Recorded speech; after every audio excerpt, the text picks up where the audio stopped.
Good evening. From the University of Utah in Salt Lake City, welcome to the first and only Vice Presidential Debate of 2020, sponsored by the Nonpartisan Commission on Presidential Debates. I'm Susan Page of USA Today. It is my honor to moderate this debate, an important part of our democracy. In Kingsbury Hall tonight, we have a small and socially distant audience, and we've taken extra precautions during this pandemic. Among other things, everyone in the audience is required to wear a face mask, and the candidates will be seated 12 feet apart. The audience is enthusiastic about their candidates, but they've agreed to express that enthusiasm only twice, at the end of the debate and now when I introduce the candidates. Please welcome California Senator Kamala Harris and Vice President Mike Pence.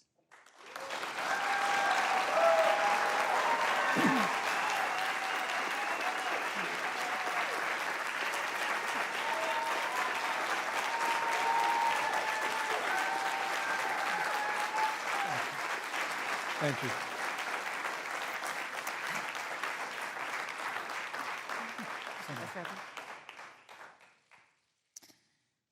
Senator Harris and Vice President Pence, thank you for being here. We're meeting as President Trump and the First Lady continue to undergo treatment in Washington after testing positive for COVID-19. We send our thoughts and prayers to them for their rapid and complete recovery and for the recovery of everyone afflicted by the coronavirus. The two campaigns and the Commission on Presidential Debates have agreed to the ground rules for tonight. I'm here to enforce them on behalf of the millions of Americans who are watching. One note, no one in either campaign or at the Commission or anywhere else has been told in advance what topics I'll raise or what questions I'll ask. This 90-minute debate will be divided into 9 segments of about 10 minutes each. I'll begin a segment by posing a question to each of you, sometimes the same question, sometimes a different question on the same topic. You will then have 2 minutes to answer without interruption by me or the other candidate.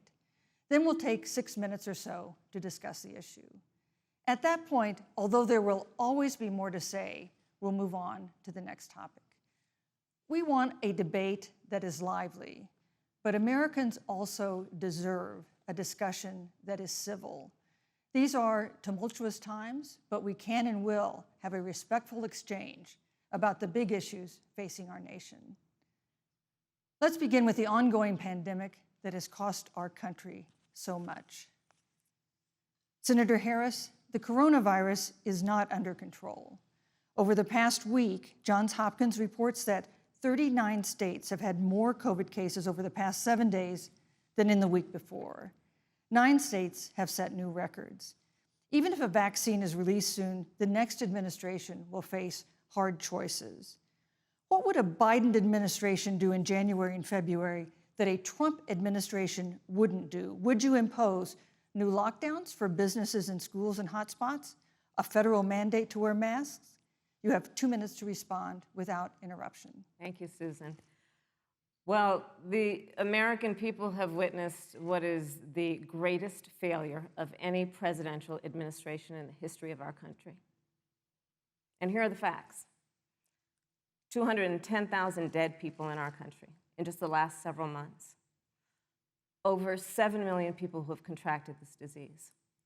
1 in 5 businesses closed. We're looking at frontline workers who have been treated like sacrificial workers. We are looking at over 30 million people who in the last several months had to file for unemployment. And here's the thing.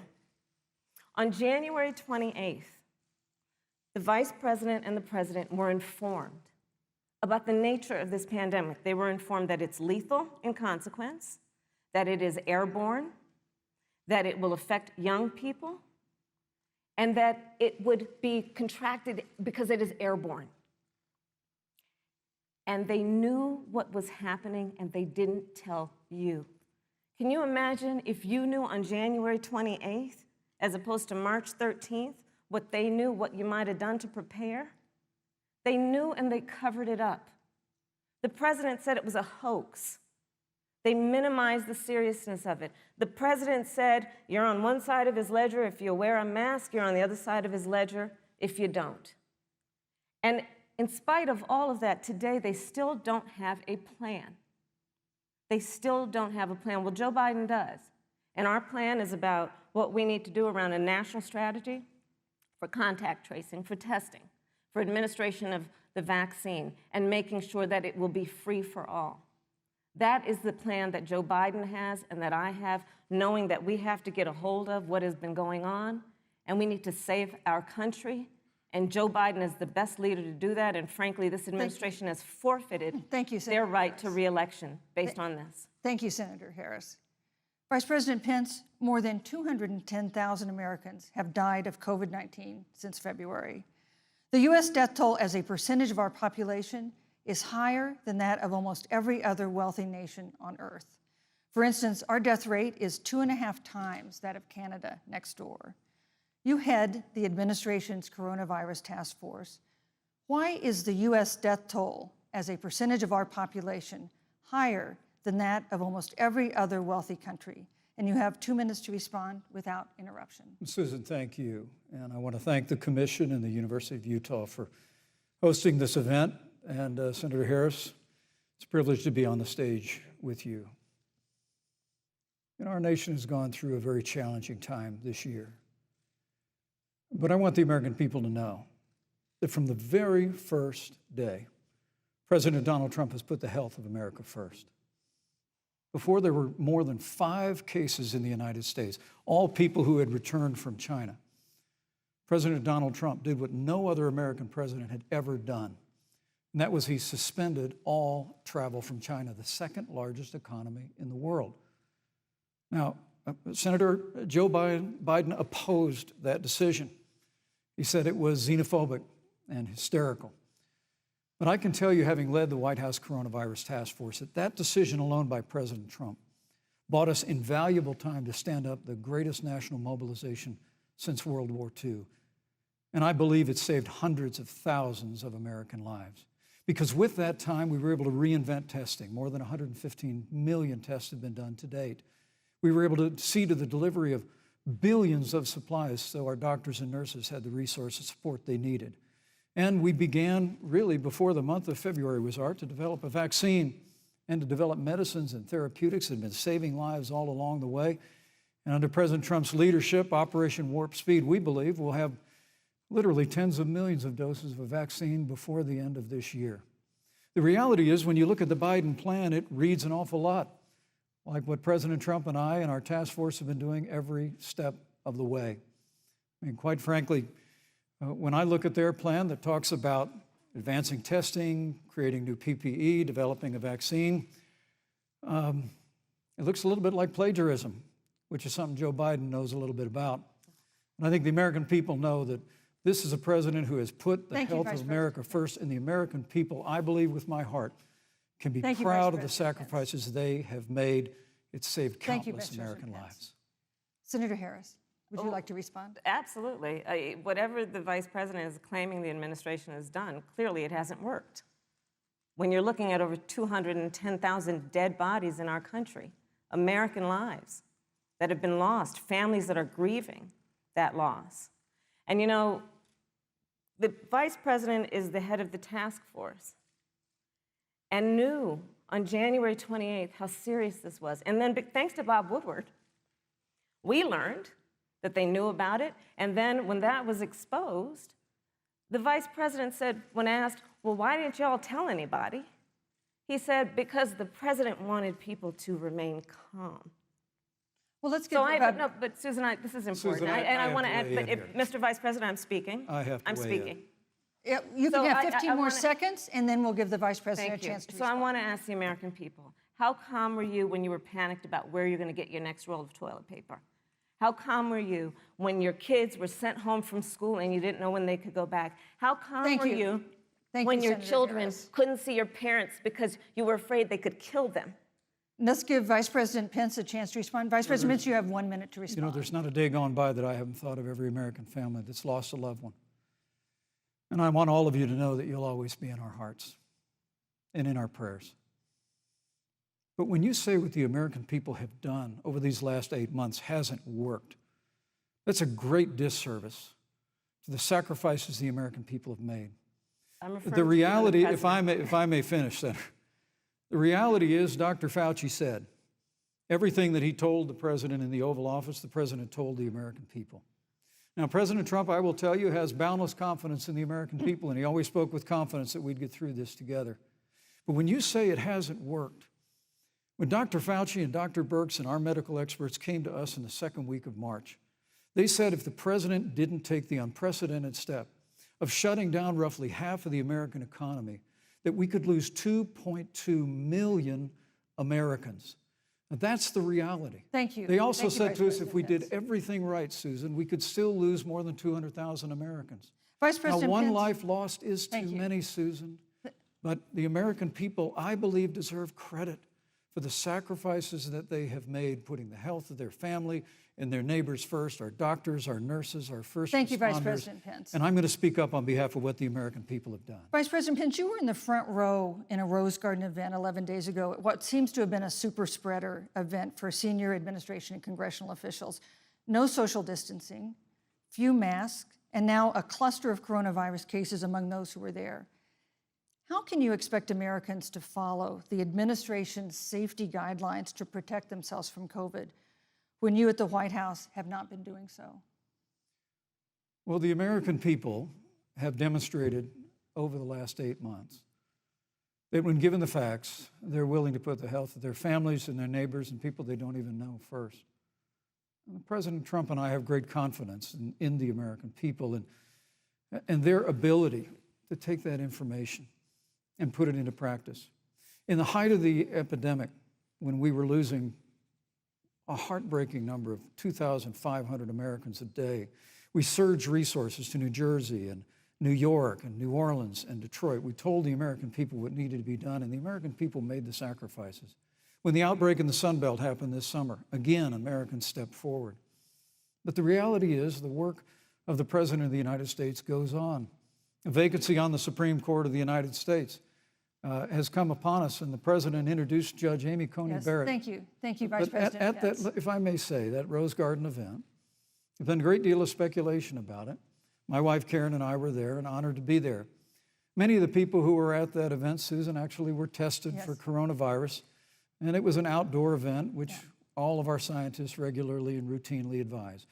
The difference here is President Trump and I trust the American people to make choices in the best interest of their health. Joe Biden and Kamala Harris consistently talk about mandates, and not just mandates with the coronavirus, but a government takeover of health care, Thank you, the Vice Green New President Pence. Deal, all government control. We're about freedom and respecting the freedom of the American people. Let's talk about respecting the American people. You respect the American people when you tell them the truth. You respect the American people when you have the courage Which we've to be a always leader done. speaking of those things that you may not want people to hear, but they need to hear so they can protect themselves. But this administration stood on information that if you had as a parent, if you had as a worker, knowing you didn't have enough money saved up, and now you're standing in a food line because of the ineptitude of an administration that was unwilling to speak the truth to the American people. So let's talk about caring about the American people. The American people have had to sacrifice far too much because of the incompetence of this administration. It is asking too much of the people. Susan, we talked No, about Vice It the is President asking Pence. too much of the people. Let- That they would not be equipped with the information they need to help themselves to protect Susan, their the parents President- and No, their I'm children. sorry. Kamala Harris, Senator Harris, I'm sorry. It's I meant fine, to I'm say- Kamala. No, you're Senator Harris to me. For life to get back to normal, Dr. Anthony Fauci and other experts say that most of the people who can be vaccinated need to be vaccinated. But half of Americans now say they wouldn't take a vaccine if it was released now. If the Trump administration approves a vaccine before or after the election, should Americans take it, and would you take it? If the public health professionals, if Dr. Fauci, if the doctors tell us that we should take it, I'll be the first in line to take it, absolutely. But if Donald Trump tells us that we should take it, I'm not taking it. Vice President Pence, there have been a lot of repercussions from this pandemic. In recent days, the president's diagnosis of COVID-19 has underscored the importance of the job that you hold and that you are seeking. That's our second topic tonight. It's the role of the vice president. One of you will make history on January 20th. You will be the vice president to the oldest president the United States has ever had. Donald Trump will be 74 years old on Inauguration Day. Joe Biden will be 78 years old. That already has raised concerns among some voters, concerns that have been sharpened by President Trump's hospitalization in recent days. Vice President Pence, have you had a conversation or reached an agreement with President Trump about safeguards or procedures when it comes to the issue of presidential disability? And if not, do you think you should? You have 2 minutes without interruption. Well, Susan, thank you, although I would like to go back. I think we need to move on to the issue of thank you, but I would like to vice go back presidency. because the reality is that we're going to have a vaccine, Senator, in record time, in unheard of time, in less than a year. We have 5 companies in phase 3 clinical trials, and we're right now producing tens of millions of doses. So the fact that you continue to undermine public confidence in a vaccine, if the vaccine emerges during the Trump administration, I think is unconscionable. And Senator, I just ask you, stop playing politics with people's lives. The reality is that we will have a vaccine, we believe, before the end of this year. And it will have the capacity to save countless American lives. And your continuous undermining of confidence in a vaccine is it's just unacceptable. And let me also say, you know, the reality is when you talk about failure in this administration, we actually do know what failure looks like in a pandemic. It was 2009. The swine flu arrived in the United States. Thankfully, it ended up not being as lethal as the coronavirus. But before the end of the year, when Joe Biden was vice president of the United States, not 7.5 million people contracted the swine flu, 60 million Americans contracted the swine flu. If the swine flu had been as lethal as the coronavirus, in 2009, when Joe Biden was vice president, we would have lost 2 million American lives. His own chief of staff, Ron Klain, would say last year that it was pure luck that they did, quote, everything possible wrong. And we learned from that. They left the strategic national stockpile empty.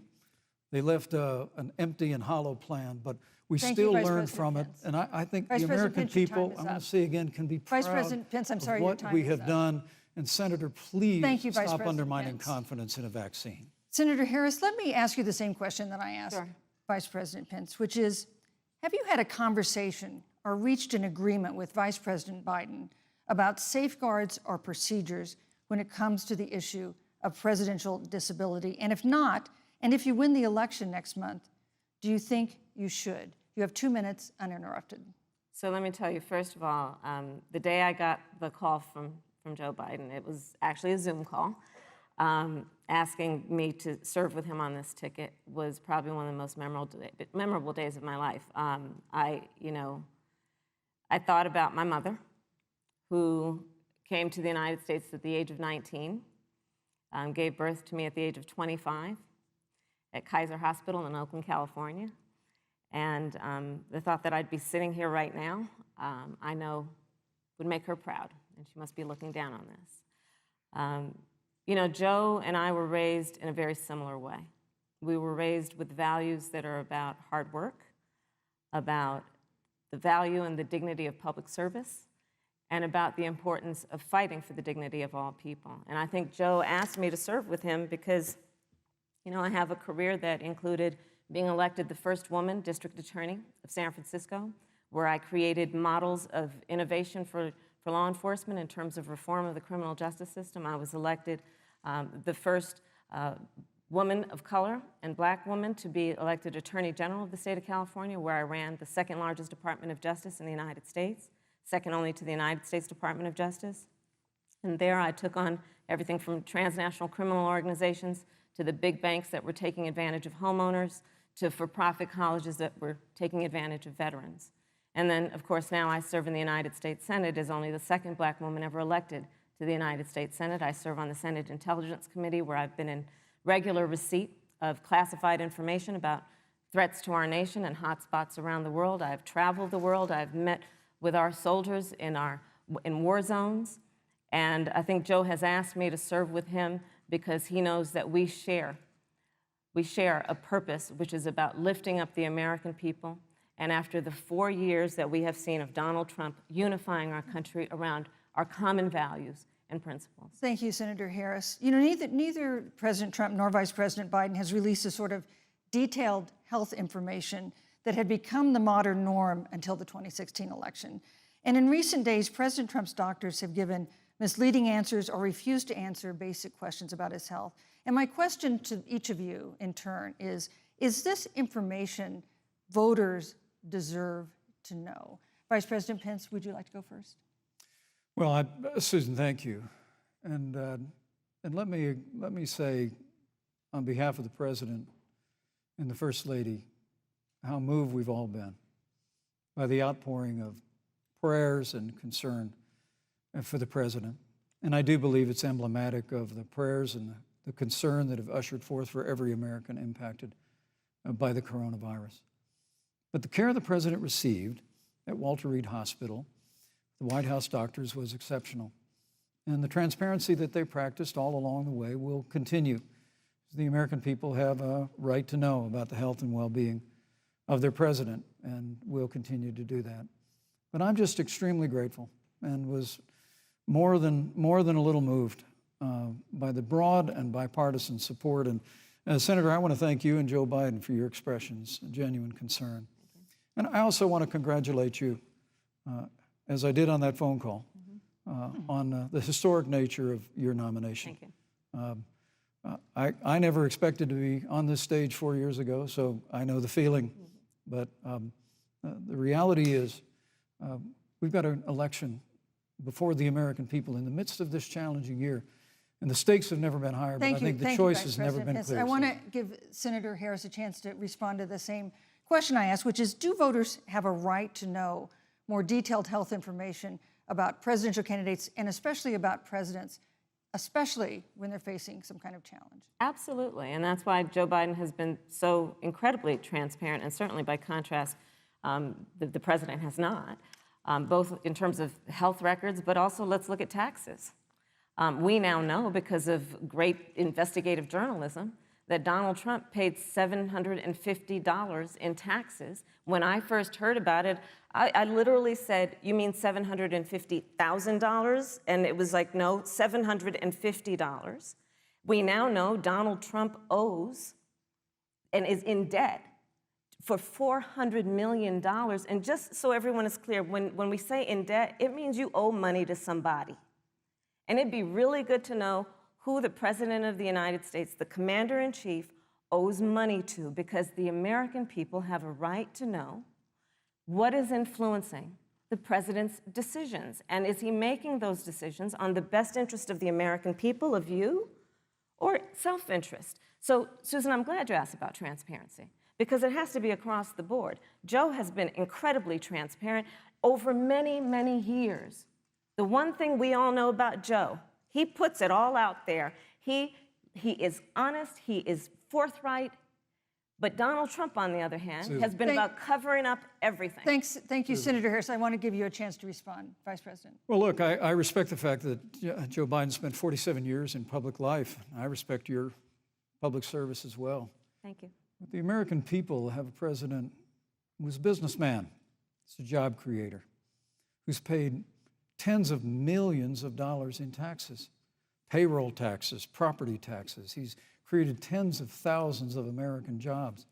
And the president said those public reports are not accurate. And the president's also released literally stacks of financial disclosures the American people can review just as the law allows. But the distinction here is that Joe Biden, 47 years in public service, compared to President Donald Trump, who brought all of that experience 4 years ago. Thank you, Vice and President. turned this economy around by cutting taxes, rolling back regulation, unleashing American energy, fighting for free and fair trade, and all of that's on the line if Joe Biden and Kamala Harris. You know, that's a good segue into our third topic, which is about the economy. This has been another aspect of life for Americans that's been so affected by this coronavirus. We have a jobs crisis brewing. On Friday, we learned that the unemployment rate had declined to 7.9% in September, but the job growth had stalled, and that was before the latest round of layoffs and furloughs in the airline industry at Disney and elsewhere. Hundreds of thousands of discouraged workers have stopped looking for work. Nearly 11 million jobs that existed at the beginning of the year haven't been replaced. Those hardest hit include Latinos, Blacks, and women. Senator Harris, the Biden-Harris campaign has proposed new programs to boost the economy, and you would pay for that new spending by raising $4 trillion in taxes on wealthy individuals and corporations. Some economists warn that could curb entrepreneurial ventures that fuel growth and create jobs. Would raising taxes put the recovery at risk? And you have 2 minutes to answer uninterrupted. Thank you. On the issue of the economy, I think there couldn't be a more fundamental difference between Donald Trump and Joe Biden. Joe Biden believes you measure the health and the strength of America's economy based on the health and the strength of the American worker and the American family. On the other hand, you have Donald Trump, who measures the strength of the economy based on how rich people are doing, which is why he passed a tax bill benefiting the top 1% and the biggest corporations of America, leading to a $2 trillion deficit that the American people are going to have to pay for. On day one, Joe Biden will repeal that tax bill. He'll get rid of it. And what he'll do with the money is invest it in the American people. And through a plan that is about investing in infrastructure, something that Donald Trump said he would do. I remember hearing about some infrastructure week. I don't think it ever happened. But Joe Biden will do that. He'll invest in infrastructure. It's about upgrading our roads and bridges, but also investing in clean energy and renewable energy. Joe is going to invest that money in what we need to do around innovation. There was a time when our country believed in science and invested in research and development so that we were an innovation leader on the globe. Joe Biden will use that money to invest in education. So, for example, for folks who want to go to a 2-year community college, it will be free. If you come from a family that makes less than $125,000, you'll go to a public university for free. And across the board, we'll make sure that if you have student loan debt, it's cut by $10,000. That's how Joe Biden thinks about the economy, which is it's about investing in the people of our country as opposed to passing a tax bill, which had the benefit of letting American corporations go offshore to do their business. Thank you, You're Senator welcome. Harris. Vice President Pence, your administration has been predicting a rapid and robust recovery, but the latest economic report suggests that's not happening. Should Americans be braced for an economic comeback that is going to take not months, but a year or more? You have 2 minutes to answer uninterrupted. When President Trump and I took office, America had gone through the slowest economic recovery since the Great Depression. Because when Joe Biden was vice president, they tried to tax and spend and regulate and bail our way back to a growing economy. President Trump cut taxes across the board. Despite what Senator Harris says, the average American family of 4 had $2,000 in savings in taxes. And with the rise in wages that occurred, most predominantly for blue-collar, hardworking Americans, the average household income for a family of 4 increased by $4,000 following President Trump's tax cuts. But America, you just heard Senator Harris tell you, on day one, Joe Biden's going to raise your taxes. It's really remarkable to think, Susan. I mean, right after a time where we're going through a pandemic that lost 22 million jobs at the height, we've already added back 11.6 million jobs because we had a president who cut taxes, rolled back regulation, unleashed American energy, fought for free and fair trade, and secured $4 trillion from the Congress of the United States to give direct payments to families, saved 50 million jobs through the Paycheck Protection Program. We literally have spared no expense to help the American people and the American worker through this. Joe Biden and Kamala Harris want to raise taxes. They want to bury our economy under a $2 trillion Green New Deal, which you were one of the original co-sponsors of in the United States Senate. They want to abolish fossil fuels and ban fracking, which would cost hundreds of thousands of American jobs all across the heartland. And Joe Biden wants to go back to the economic surrender to China, that when we took office, half of our international trade deficit was with China alone. And Joe Biden wants to repeal all of the tariffs that President Trump put into effect to fight for American jobs and American workers. Joe Biden says democracy's on the ballot. Make no mistake about it, Susan. The American economy, the American comeback is on the ballot with 4 more years of growth and opportunity, 4 more years of President Donald Trump. 2021 is going to be the biggest economic year in the history of this country. Thank you, Vice President Pence. Senator Harris. Well, I mean, I thought we saw enough of it in last week's debate, but I think this is supposed to be a debate based on fact and truth. And the truth and the fact is Joe Biden has been very clear. He will not raise taxes on anybody who makes less than $400,000 a year. He said he's going to repeal the Trump tax cuts. Mr. Vice President, I'm speaking. Well, wait. I'm speaking. It'd be important if you said the truth. Joe Biden said twice in the debate last week that he's going to repeal the Trump tax cuts. That was tax cuts that gave the average working family $2,000 in a tax break every single year. Senator, that is that's the math. absolutely not true. That is he only going to repeal part of the Trump tax cuts? If you don't mind letting me finish, we can then have a conversation, okay? Please. Okay. Joe Biden will not raise taxes on anyone who makes less than $400,000 a year. He has been very clear about that. Joe Biden will not end fracking. He has been very clear about that. Joe Biden is the one who, during the Great Recession, was responsible for the Recovery Act that brought America back. And now the Trump-Pence administration wants to take credit when they rode the coattails of Joe Biden's success for the economy that they had at the beginning of their term. Of course, now the economy is a complete disaster. But Joe Biden, on the one hand, did that. On the other hand, you have Donald Trump, who has reigned over a recession that is being compared to the Great Depression. On the one hand, you have Joe Biden, who was responsible with President Barack Obama for the Affordable Care Act, which brought health care to over 20 million Americans and protected people with pre-existing conditions. And what it also did is it saved those families who otherwise were going bankrupt because of hospital bills they could not afford. On the other hand, you have Donald Trump, who's in court right now, trying to get rid of the Affordable Care Act, which means that you will lose protections if you have pre-existing conditions. And this is very important, Susan. Yes, and it's but important. we need to give Vice President. He interrupted me, and I'd like to just finish, please.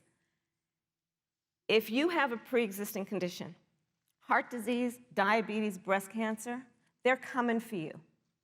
If you love someone who has a pre-existing condition, they're coming for you. If you are under the age of 26 on your parents' coverage, they're coming for you. Senator Harris, thank you. You're welcome. Let me give you a chance to respond. Well, I hope we have a chance to talk about health care because Obamacare was a disaster.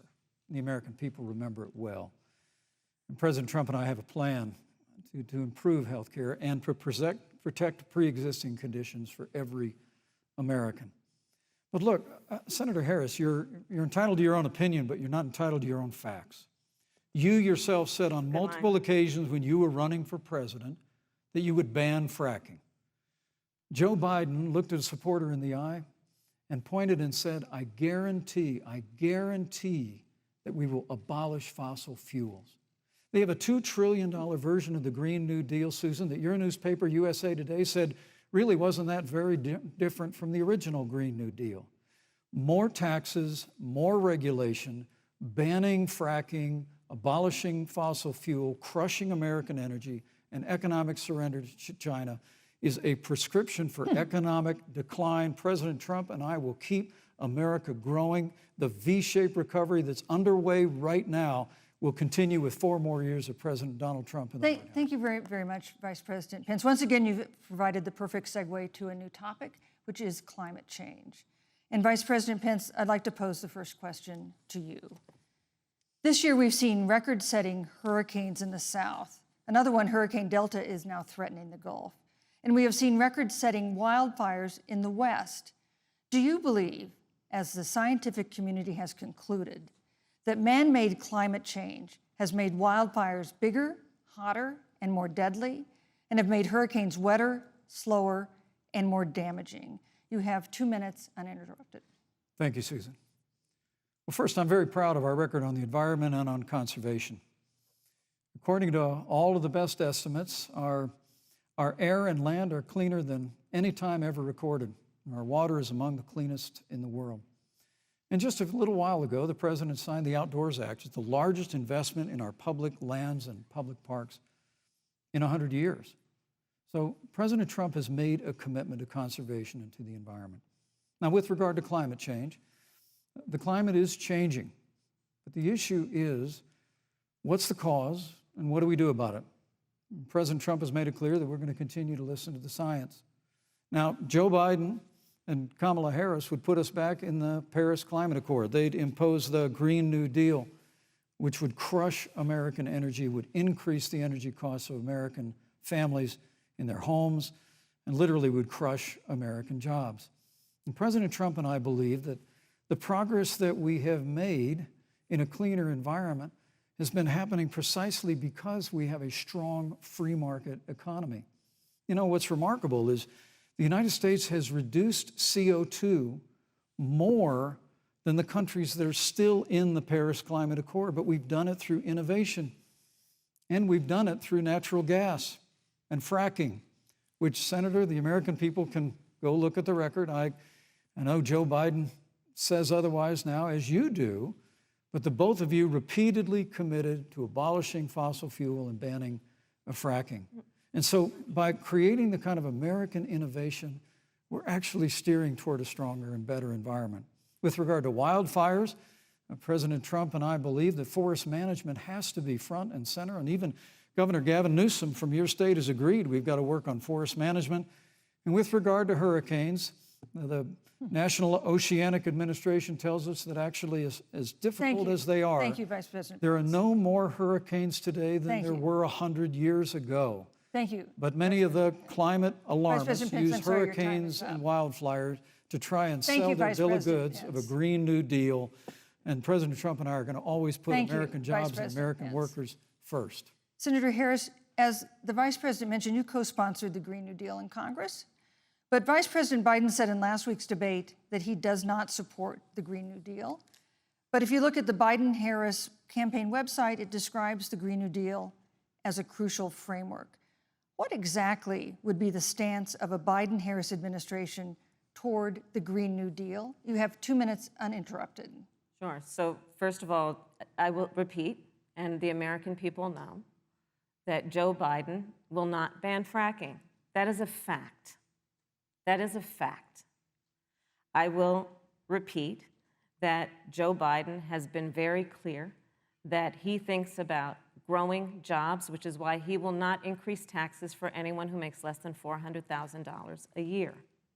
Joe Biden's economic plan, Moody's, which is a reputable Wall Street firm, has said will create 7 million more jobs than Donald Trump's.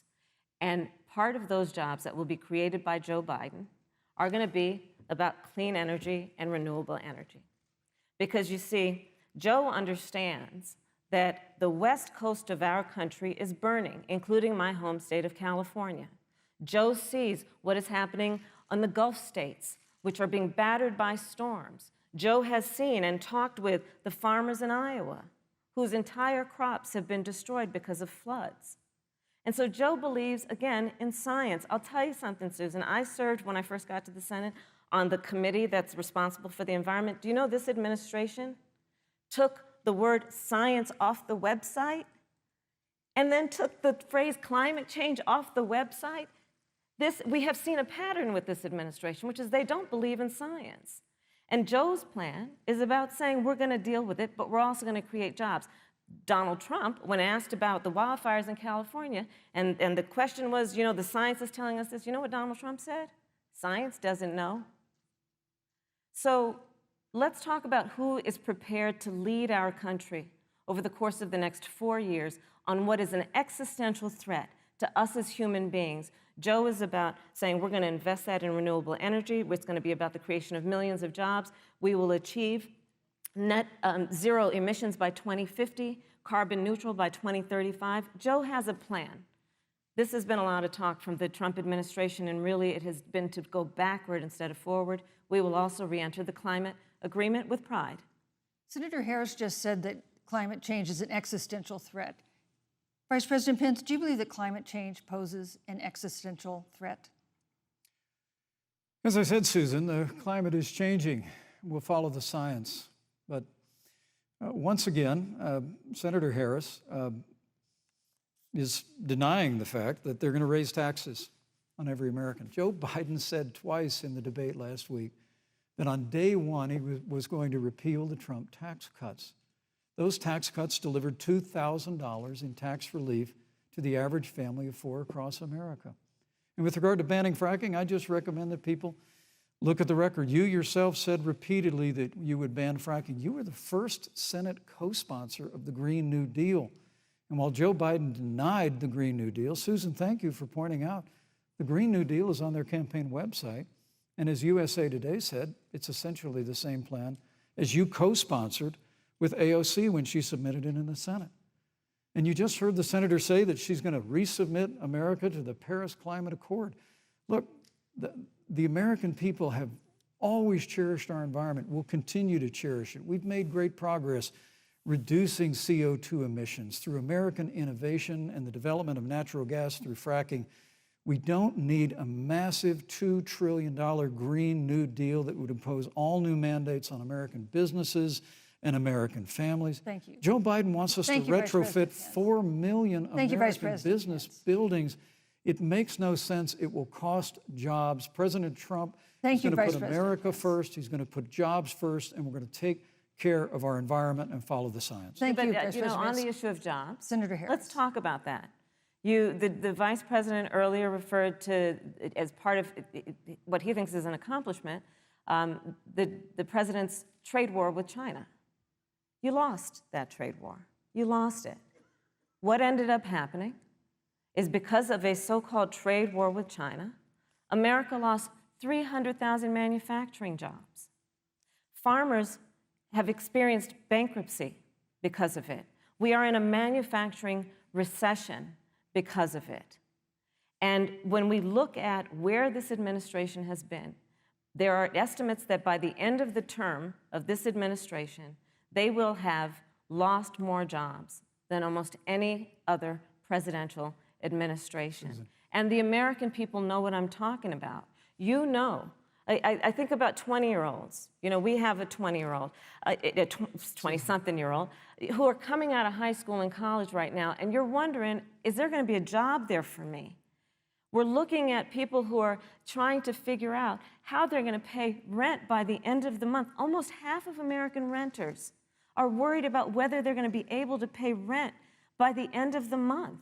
This is where the economy is in America right now, and it is because of the catastrophe and the failure of leadership of this administration. Thank you, Senator Harris.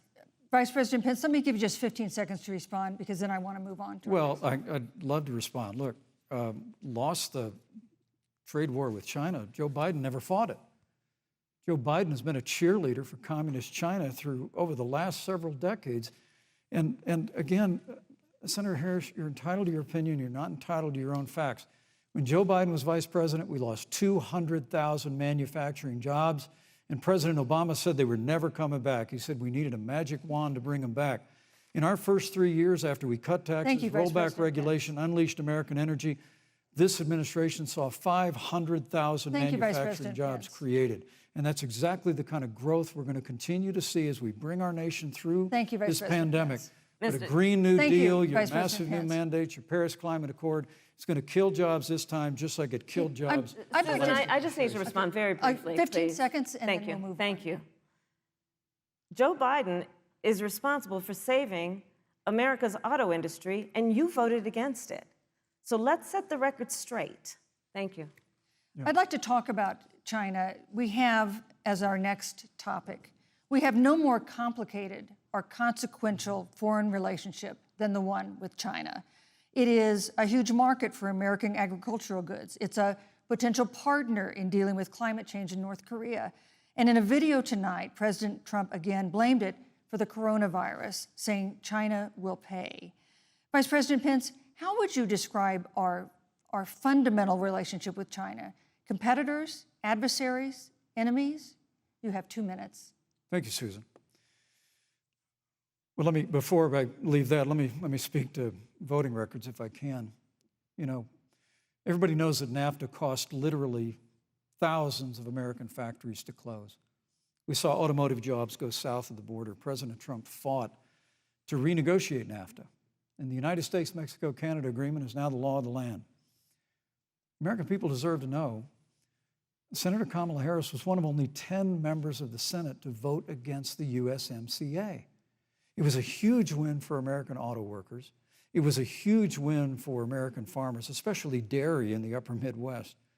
But Senator, you said it didn't go far enough on climate change, that you put your radical environmental agenda ahead of American auto workers and ahead of American jobs. I think the American people deserve to know that. It's probably why Newsweek magazine said that Kamala Harris was the most liberal member of the United States Senate in 2019, more liberal than Bernie Sanders, more liberal than any of the others in the United States Senate. So now with regard to China, look, Susan, first and foremost, China is to blame for the coronavirus. And President Trump is not happy about it. He's made that very clear, made it clear again today. China and the World Health Organization did not play straight with the American people. They did not let our personnel into China to get information on the coronavirus until the middle of February. Fortunately, President Trump, in dealing with China from the outset of this administration, standing up to China that had been taking advantage of America for decades in the wake of Joe Biden's cheerleading for China, President Trump made that decision before the end of January to suspend all travel from China. And again, the American people deserve to know Joe Biden opposed President Trump's decision to suspend all travel from China. He said it was hysterical. He said it was Thank you, Vice xenophobic. President Pence. But President Trump has Vice President stood Pence, up your to time is China. up. We're going to continue to stand strong. Thank you, Vice President Pence. We want to improve the relationship, but we're going to level the playing field, and we're going to hold Vice President China Pence. accountable for what they did to America with the coronavirus. Thank you. Senator Harris, let me ask you the same question that I asked the Vice President. How would you describe our fundamental relationship with China? Are we competitors, adversaries, enemies? You'll have 2 minutes uninterrupted. Susan, the Trump administration's perspective and approach to China has resulted in the loss of American lives, American jobs, and America's standing. There's a weird obsession that President Trump has had with getting rid of whatever accomplishment was achieved by President Obama and Vice President Biden.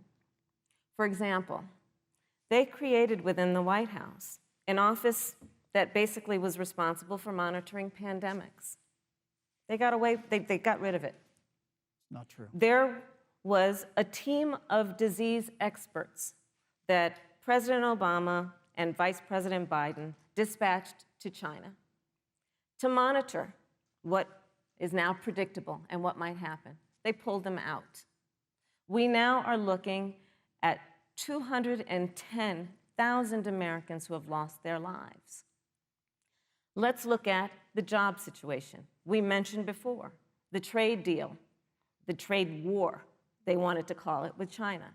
It resulted in the loss of over 300 manufacturing jobs and a manufacturing recession, and the American consumer paying thousands of dollars more for goods because of that failed war that they called it. Then let's talk about standing. Pew, a reputable research firm, has done an analysis that shows that leaders of all of our formerly allied countries have now decided that they hold in greater esteem and respect Xi Jinping, the head of the Chinese Communist Party, than they do Donald Trump, the President of the United States, the Commander-in-Chief of the United States. This is where we are today because of a failure of leadership by this administration. Senator Harris, we've seen changes in the role of the United States in terms of global leadership over the past 4 years. And of course, times do change. What's your definition? We've seen strains with China, of course, as the Vice President mentioned. We've seen strains with our traditional allies in NATO and elsewhere. What is your definition of the role of American leadership in 2020? So Joe is, I love talking with Joe about a lot of these issues. And, Joe, I think he said it quite well. He says, foreign policy, it might sound complicated, but really it's relationships. So just think about it as relationships. And so we know this in our personal and professional relationships. You got to keep your word to your friends. Got to be loyal to your friends. People who've stood with you, got to stand with them. You got to know who your adversaries are and keep them in check. But what we have seen with Donald Trump is that he has betrayed our friends and embraced dictators around the world. Let's take, for example, Russia. So I serve on the Intelligence Committee of the United States Senate. America's intelligence community told us Russia interfered in the election of the President of the United States in 2016 and is playing in 2020. Christopher Wray, the director of the FBI, said the same. But Donald Trump, the commander-in-chief of the United States of America, prefers to take the word of Vladimir Putin over the word of the American intelligence community. You look at our friends at NATO. He has walked away from agreements. You can look at the Iran nuclear deal, which now has put us in a position where we are less safe because they are building up what might end up being a significant nuclear arsenal. We were in that deal, guys. We were in the Iran nuclear deal with friends, with allies around the country. And because of Donald Trump's unilateral approach to foreign policy, coupled with his isolationism, he pulled us out and has made America less safe. So, Susan, it's about relationships. And the thing that has always been part of the strength of our nation, in addition to our great military, has been that we keep our word. But Donald Trump doesn't understand that because he doesn't understand what it means to be honest. Thank you, Senator Harris. Vice President Pence, let me give you a chance to respond. Well, thank you. Well, President Trump kept his word when we moved the American embassy to Jerusalem, the capital of the state of Israel. When Joe Biden was vice president, they promised to do that, and they never did. We've stood strong with our allies, but we've been demanding. NATO is now contributing more to our common defense than ever before, thanks to President Trump's leadership. We've strengthened our alliances across the Asia-Pacific, and we've stood strong against those who would do us harm. When President Trump came into office, ISIS had captured an area of the Middle East the size of Pennsylvania. But President Trump unleashed the American military, and our armed forces destroyed the ISIS caliphate and took down their leader, al-Baghdadi, without one American casualty. Al-Baghdadi was responsible for the death of thousands. But notably, America's hearts today are with the family of Kayla Mueller, her parents of which are here with us tonight in Salt Lake City. Today, 2 of the ISIS killers responsible for Kayla Mueller's murder were brought to justice in the United States. Jihadi John was killed on the battlefield along with the other beetle. The reality is that when Joe Biden was vice president, we had an opportunity to save Kayla Mueller. It breaks my heart to reflect on it, but the military came into the Oval Office, presented a plan. They said they knew where Kayla was. Baghdadi had held her for 18 months, abused her mercilessly before they killed her. But when Joe Biden was vice president, they hesitated for a month. And when armed forces finally went in, it was clear she'd been moved 2 days earlier. And her family says with a heart that broke the heart of every American that if President Donald Trump had been president, they believe Kayla would be alive today. Thank you, Vice Look, President. we destroyed the ISIS caliphate.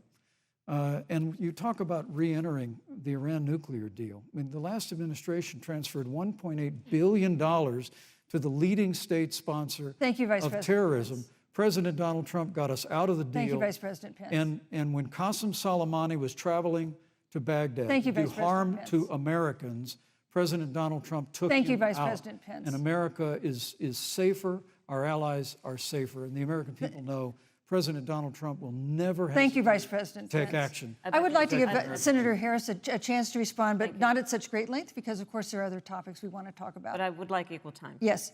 Thank you. Please go ahead. First of all, to the Mueller family, I know about your daughter's case, and I'm so sorry. I'm so sorry. What happened to her is awful, and it should have never happened.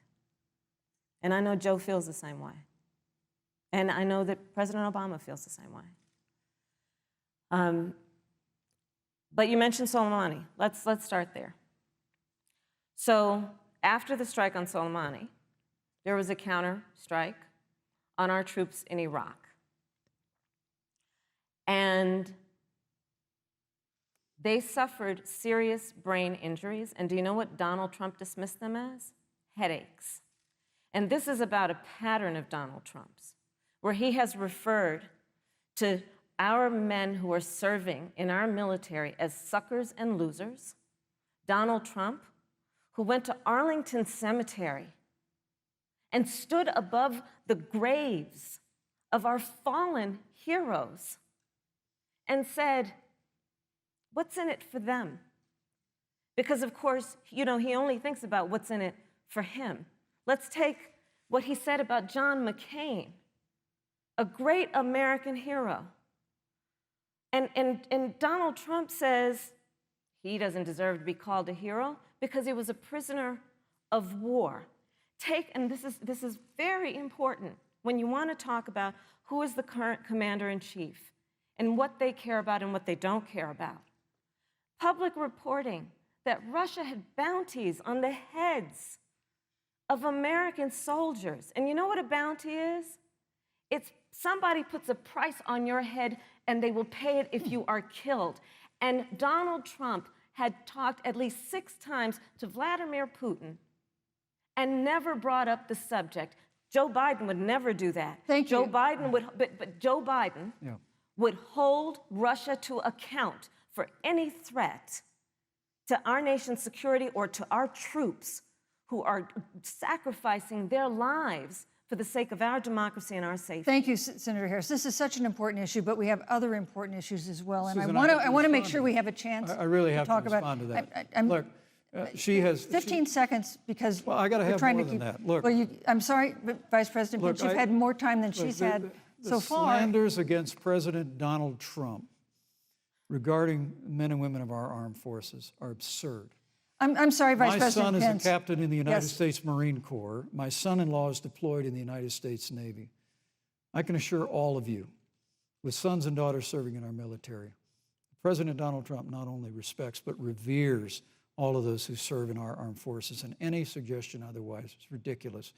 Thank you, also Vice say President Pence. the Vice the President American Pence, people deserve, Susan, Vice the President American Pence, people I deserve to didn't, know. Vice President there's a Pence, I did not, pattern. excuse The me, Amer- Susan, the I American did not people create deserve the to know rules for tonight. Joe Biden Your and campaigns agreed to the rules for tonight's debate with the Commission on Presidential Debates. I'm here to enforce them, which involves moving from one topic to another, giving roughly equal time to both of you, Go right which is what I'm trying very hard to do. Go right ahead. So I want to go ahead and move to the next topic, which is an important one, as the last topic was, and that is the Supreme Court.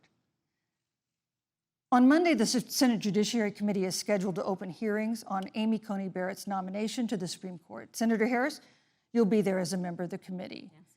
Her confirmation would cement the court's conservative majority and make it likely open to more abortion restrictions, even to overturning the landmark Roe v. Wade ruling. Access to abortion would then be up to the states. Vice President Pence, you're the former governor of Indiana. If Roe v. Wade is overturned, what would you want Indiana to do? Would you want your home state to ban all abortions? You have 2 minutes, uninterrupted. Well, thank you for the question, but I'll use a little bit of my time to respond to that very important issue before. The American people deserve to know Qasem Soleimani, the Iranian general, was responsible for the death of hundreds of American service members. When the opportunity came, we saw him headed to Baghdad to kill more Americans. President Trump didn't hesitate, and Qasem Soleimani is gone. But you deserve to know that Joe Biden and Kamala Harris actually criticized the decision to take out Qasem Soleimani. It's really inexplicable, but with regard to Joe Biden, it's explainable. Because history records that Joe Biden actually opposed the raid against Osama bin Laden. It's absolutely essential that we have a commander-in-chief who will not hesitate to act to protect American lives and to protect American service members, and that's what you have in President Donald Trump. Now, with regard to the Supreme Court of the United States, let me say President Trump and I could not be more enthusiastic about the opportunity to see Judge Amy Coney Barrett become Justice Amy Coney Barrett.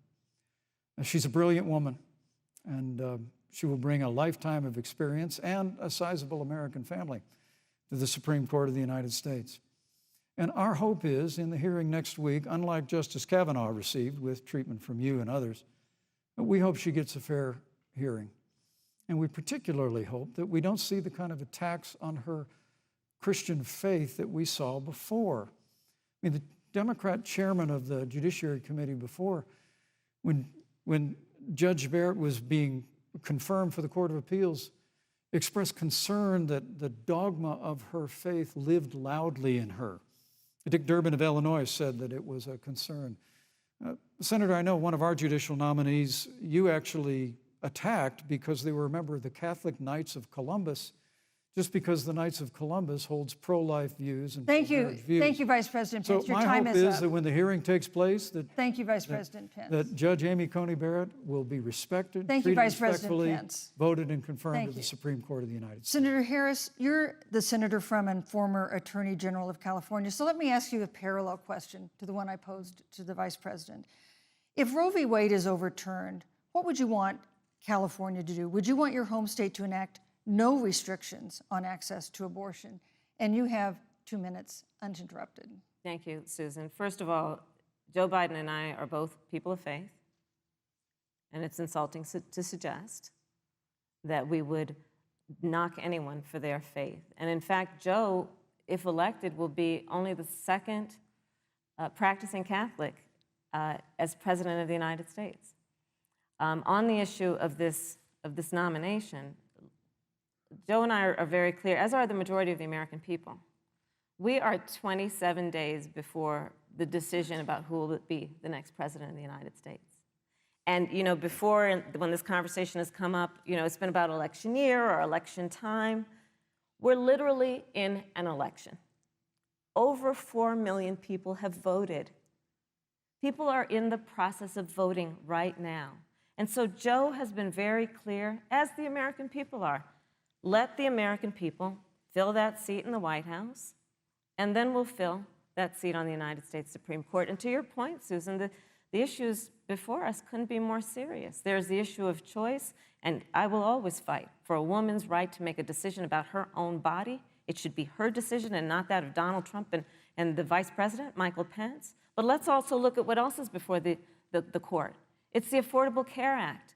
Like, literally in the midst of a public health pandemic, when over 210,000 people have died and 7 million people probably have what will be in the future considered a pre-existing condition because you contracted the virus.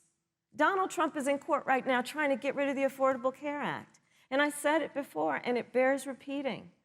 This means that there will be no more protections, if they win, for people with pre-existing conditions. Yeah. This means that over 20 million people will lose your coverage.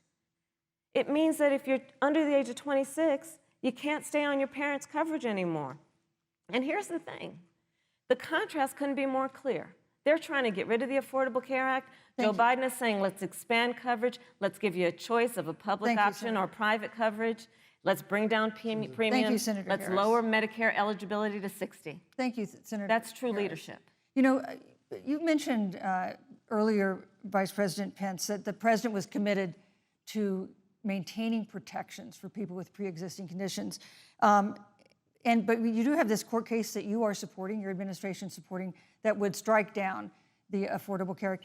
The president says, President Trump says that he's going to protect people with pre-existing conditions, but he has not explained how he would do that. And that was one of the toughest nuts to crack when they were passing the Affordable Care Act. So tell us specifically, how would your administration protect Americans with pre-existing conditions to have access to affordable insurance if the Affordable Care Act is struck down?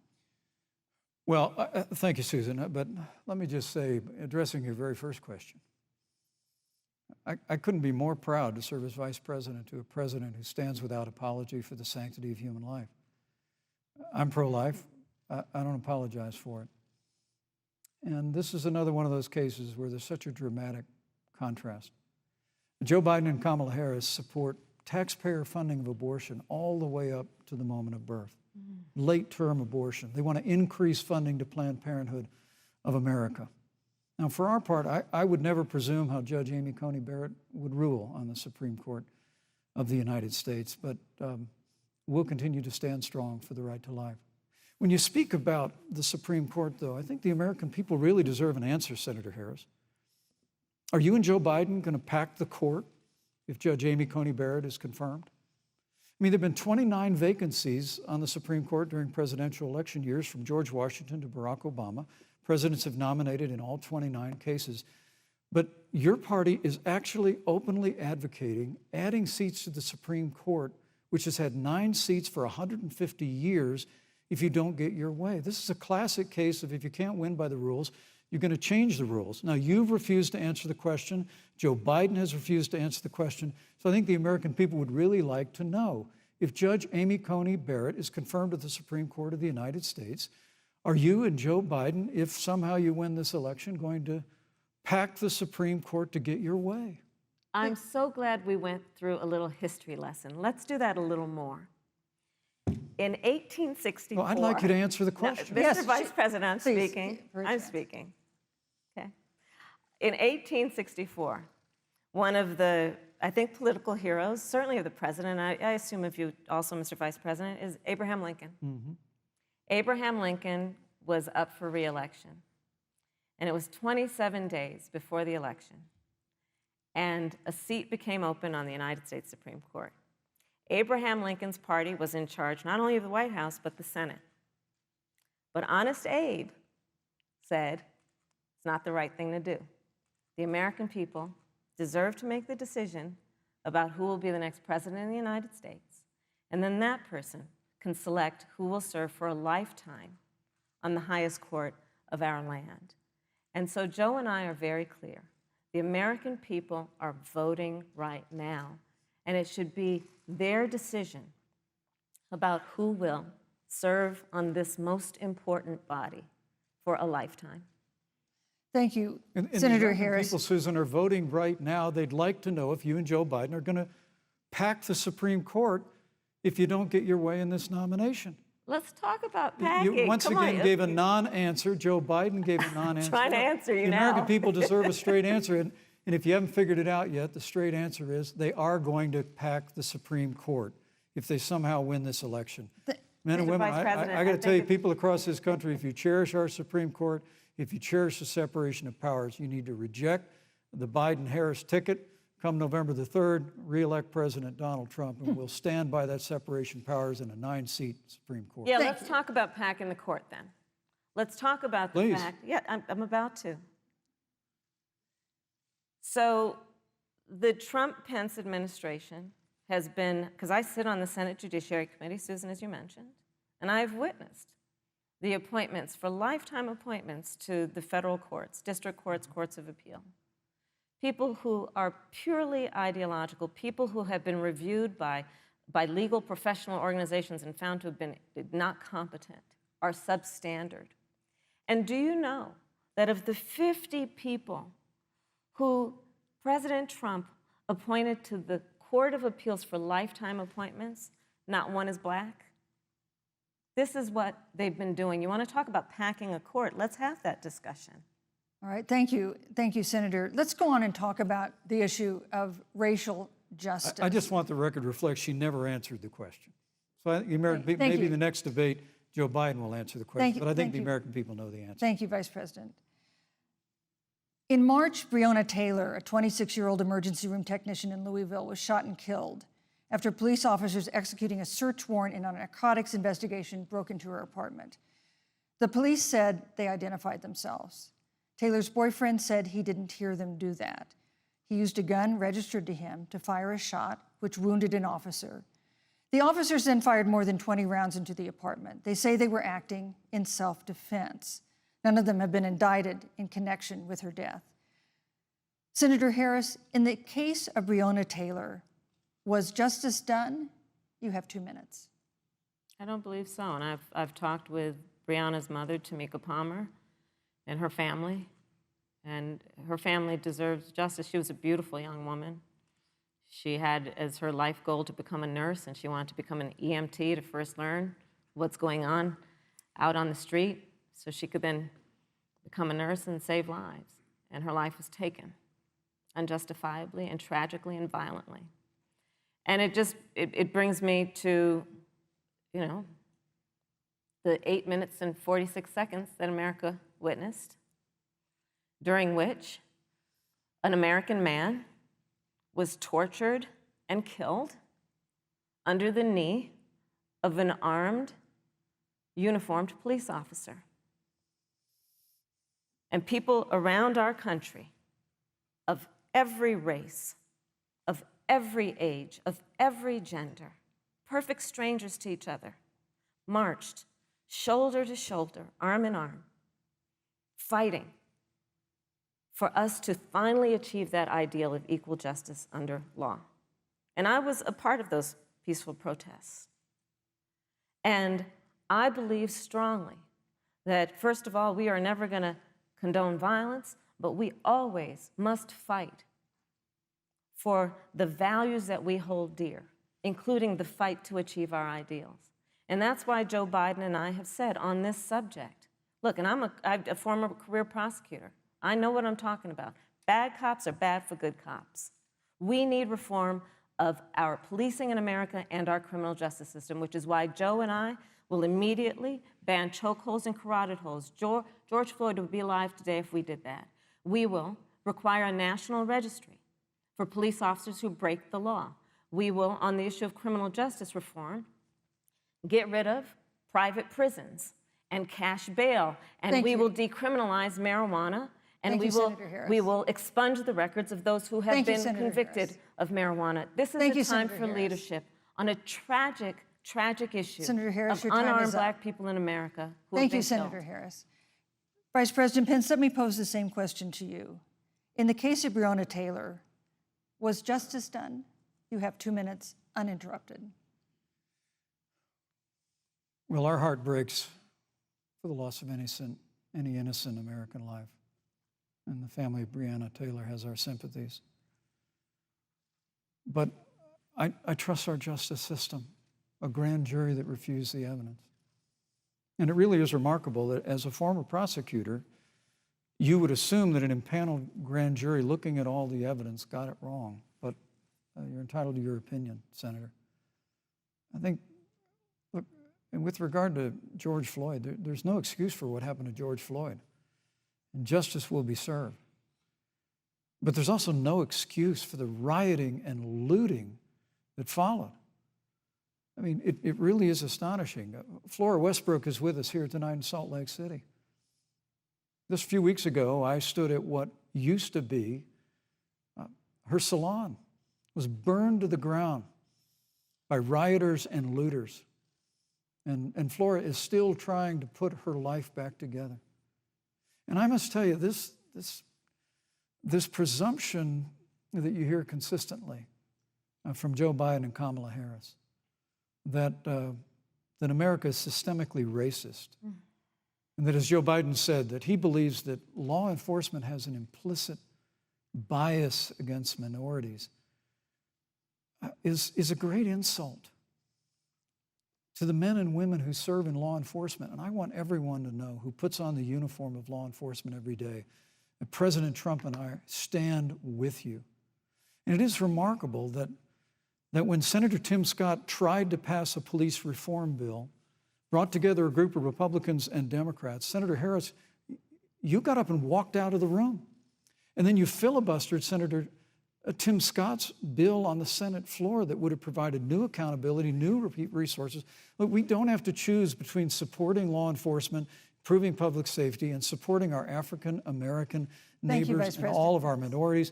Under President Trump's leadership, we'll always stand with law enforcement, and we'll do what we've done from day one, and that is improve the lives of African Americans. Thank you, Vice President Record unemployment, record investments in Pence, your time education, is and we'll up. fight for school choice for all of our minorities. Thank you, Vice I'd President. like to respond. Senator Harris. I will not sit here and be lectured by the Vice President on what it means to enforce the laws of our country. I am the only one on this stage who was personally prosecuted, everything from child sexual assault to homicide.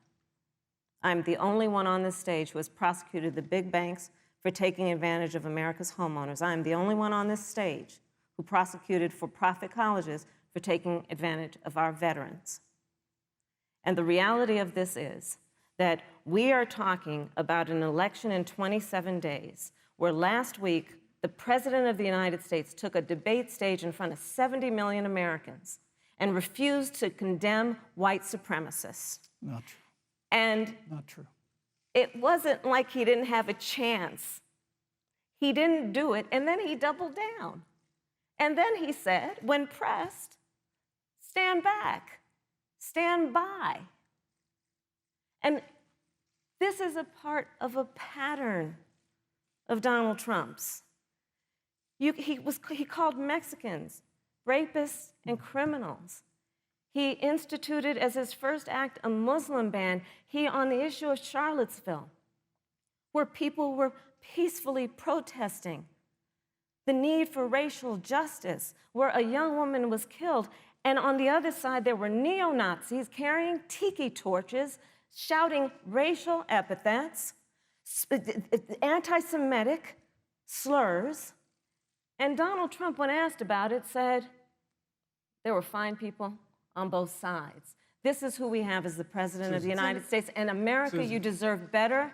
Joe Biden will be a president who brings our country together. Senator Harris, and recognizes the beauty in our diversity and the fact that we Senator all Harris, have so much more in common than what separates us. Vice President Pence, let me give you a minute to respond. Thank you, Susan. I appreciate that very much.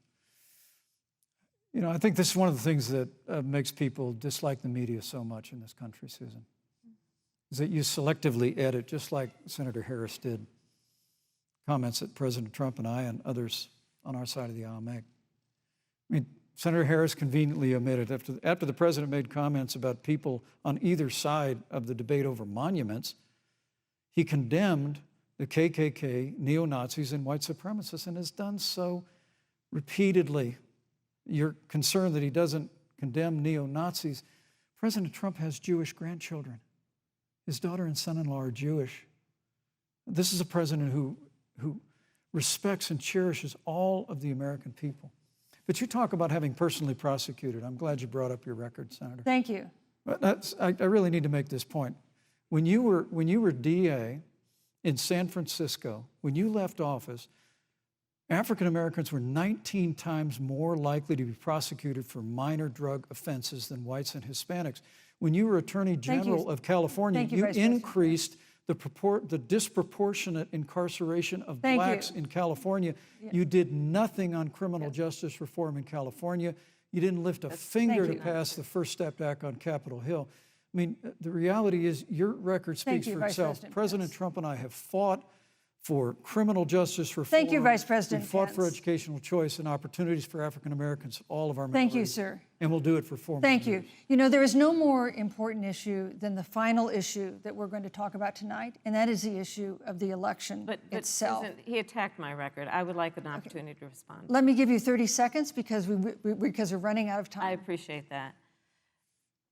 First of all, having served as the Attorney General of the state of California, the work that I did is a model of what our nation needs to do, and we will be able to do under a Joe Biden presidency. Our agenda includes what this administration has failed to do.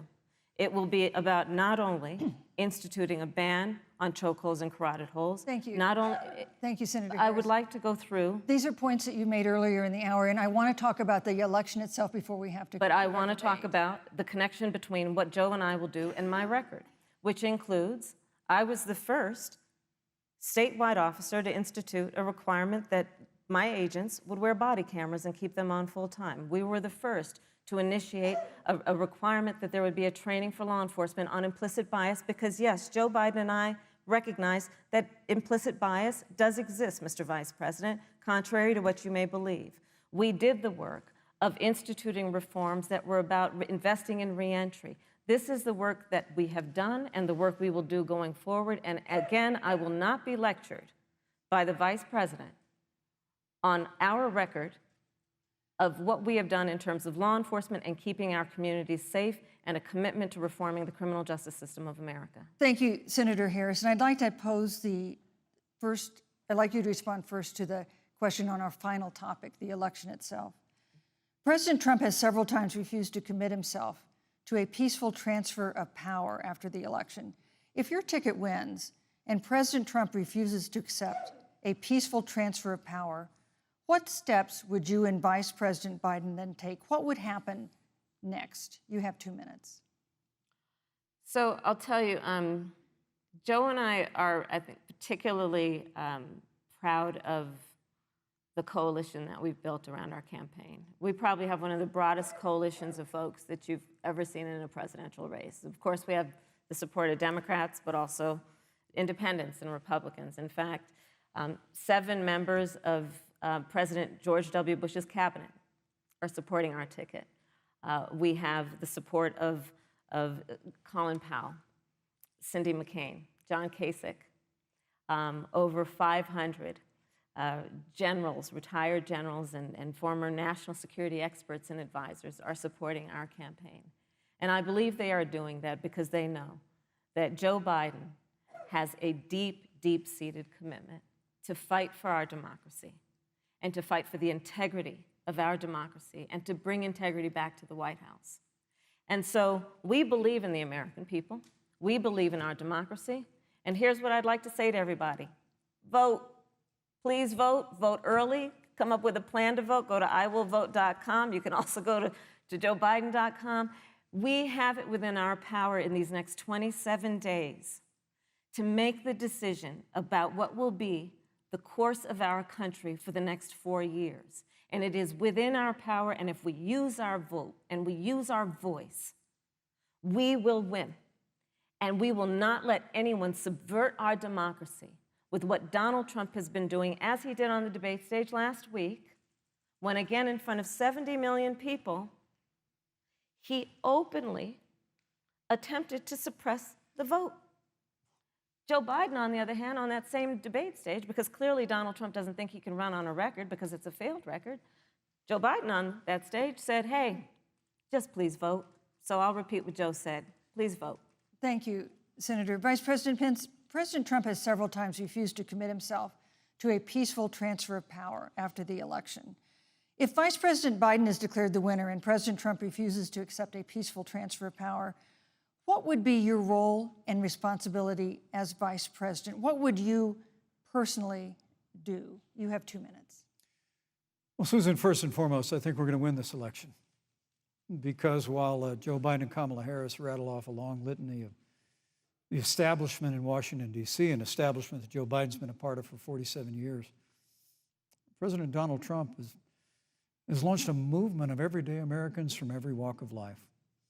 And I have every confidence that those same Americans that delivered that historic victory in 2016, they see this president's record where we rebuild our military, we revived our economy through tax cuts and rolling back regulation, fighting for fair trade, unleashing American energy.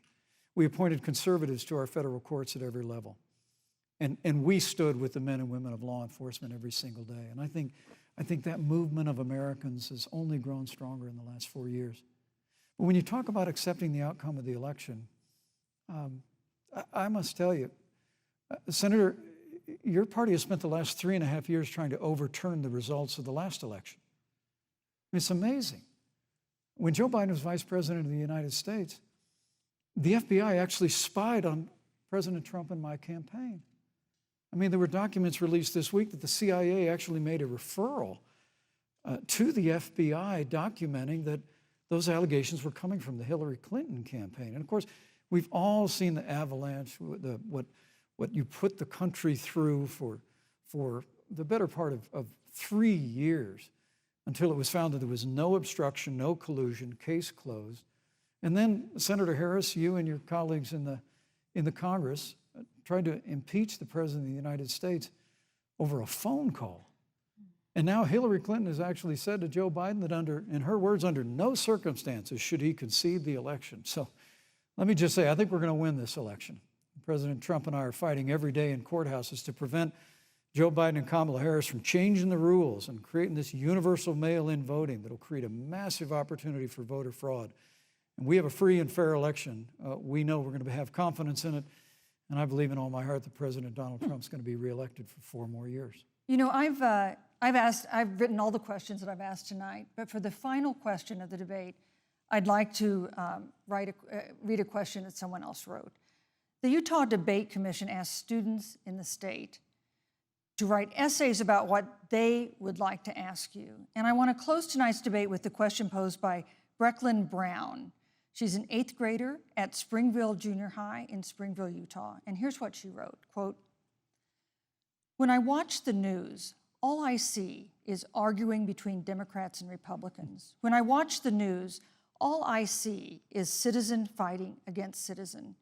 When I watch the news, all I see are 2 candidates from opposing parties trying to tear each other down.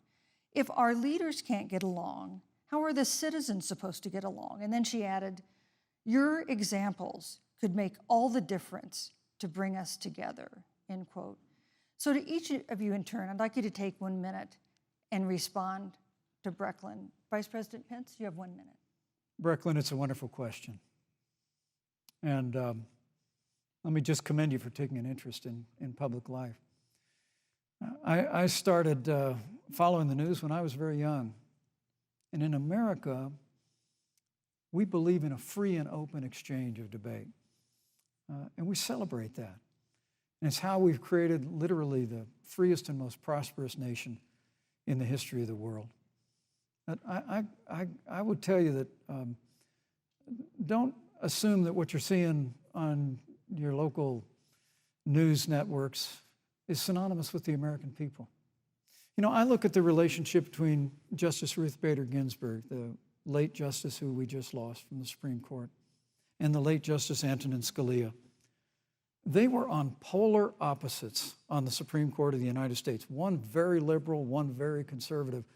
But what's been learned since her passing was the 2 of them and their families were the very closest of friends. I mean, here in America, we can disagree. We can debate vigorously, as Senator Harris and I have on this stage tonight. But when the debate is over, we come together as Americans.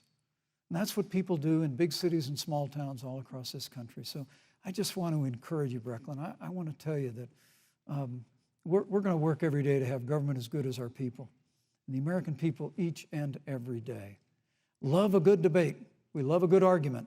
But we always come together and are always there for one another. Thank you, in Vice times of President. need. And we've especially learned that Thank you, through Mr. the Vice President. difficulties of this year. Senator Harris, what would you say to Brecklin? First of all, I love hearing from our young leaders. And when I hear her words, when I hear your words, Brecklin, I know our future is bright because it is that perspective on who we are and who we should be that is a sign of leadership and is something we should all aspire to be. And that, that brings me to Joe. Joe Biden, one of the reasons that Joe decided to run for president is after Charlottesville, which we talked about earlier. It so troubled him and upset him like it did all of us, that there was that kind of hate and division. What propelled Joe to run for president was to see that over the course of the last 4 years, what Brecklin described has been happening. Joe has a long-standing reputation of working across the aisle and working in a bipartisan way. And that's what he's going to do as president. Joe Biden has a history of lifting people up and fighting for their dignity. You have to know Joe's story to know that Joe has known pain, he has known suffering, and he has known love. And so, Brecklin, when you think about the future, I do believe the future is bright. And it will be because of your leadership, and it will be because we fight for each person's voice through their vote, and we get engaged in this election because you have the ability through your work and through eventually your vote Thank you, to Senator determine Harris. the future of our country and what its leadership looks like. Thank you, Senator Harris. Thank you, Vice President Pence. Thank you so much for being with us tonight. We want to thank also the University of Utah for its hospitality, and most of all, our thanks to all the Americans who watched this debate tonight. Again, our best wishes for a quick recovery to President Trump, the First Lady, and everyone who is battling COVID-19. The second presidential debate is next week on October 15th, a town hall style debate in Miami. We hope you'll join us then. Good evening.